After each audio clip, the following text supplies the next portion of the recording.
All agriculture channel में नमस्कार स्वीकार करें आशुतोष देशमुख का। आज हम 19 जून 2025 को कपास, कॉटन, नरमा की बुआई कर रहे हैं। लेकिन बुआई इस तरह से कर रहे हैं, बिल्कुल एडवांस टेक्नोलॉजी के हिसाब से बुआई कर रहे हैं।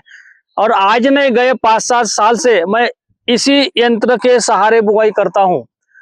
क्या होता था पहले कि हम लेबर के हाथ से बुआई करते थे।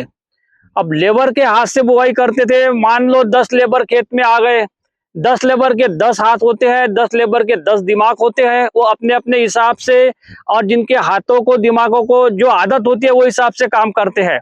कोई लेबर 6 इंच पे बीज डालता था, कोई 9 पे, कोई 12 पे, जो परफेक्ट डिस्टेंस पे बीज नहीं डालते थे।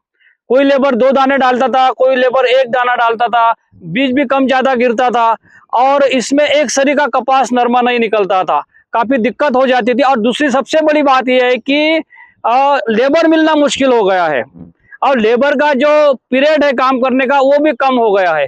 इस वजह से मैंने एक एग्जीबिशन में इसको देखा था और मेरे लिए खुद के लिए खरीदा था और गए 5 साल से इससे बुआई कर रहा हूँ। यह यंत्र काम इस तरह से करता है कि इसको एक पहिया दिया हुआ है, ये पहिया घूमता है तो इसमें 12 दांती गेयर दिया हुआ है, एक 18 दांती गेयर दिया हुआ है। ये इसके ऊपर चेन गिरी हुई है, चेन की वजह से इसके अंदर एक सफेद रंग की चक्री दी हुई है और इसमें आप ऊपर से बीज डालना है, बीज नीचे गिरता है और एक एक दाना, एक एक पॉइंट्स ये चक्री जो है उसमें इसमें डालती है और ये जमीन के अंदर चला जाता है। जमीन के अंदर जाने के बाद में तुरंत इससे मट्टी उसके ऊपर झाग जाती है और उसका गीलापन कायम रहता है। और इससे आपको 10 इंच, 20 इंच या 13 इंच या 26 इंच पे आप इसकी बुआई कर सकते हो। मैं अभी इसके आपको फायदे बताता हूँ। देखो, इससे बुआई होती है, ये इससे शूइंग होती है, ये टोकन नहीं है। अगर आप लेबर के हाथों से लगाओगे तो वो टोकन हो जाती है और वो हाथ से लगाते हैं, उसमें से अगर बारिश चली जाती है वो निकलता नहीं है, क्योंकि उसमें की जो गीलापन है वो कम हो जाता है।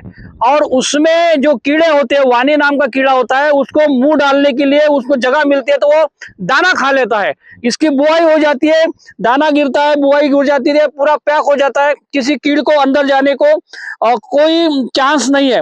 हाँ, दाना ऊपर आने के बाद में वो खाएगी, लेकिन दाना अंदर होने के लिए वो नहीं खाएगी। दूसरा सबसे बड़ी बात यह है कि इसमें बारिश अब चली भी जाएंगी तो ये 100% निकलेगा, क्योंकि दाना गिर रहा है, उसके पीछे मट्टी जा रही है, उसका गीलापन लगभग कायम रह रहा है और इस वजह से ये 100% निकलेगा। इसकी गारंटी है।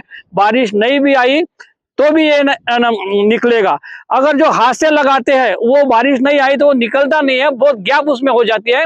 तो इस यंत्र के बारे में अगर आपको कोई जानकारी चाहिए तो मेरा नंबर स्क्रीन पे आएगा और आपको व्हाट्सएप पे मैसेज करना है। और जो लोग मेरे चैनल पे नए हैं, इस चैनल को सब्सक्राइब करें, लाइक करें और बेल आइकन दबाएं ताकि मेरे नए वीडियो की जानकारी आपको पहले से प्राप्त हो। बहुत बहुत धन्यवाद। जय जवान, जय किसान।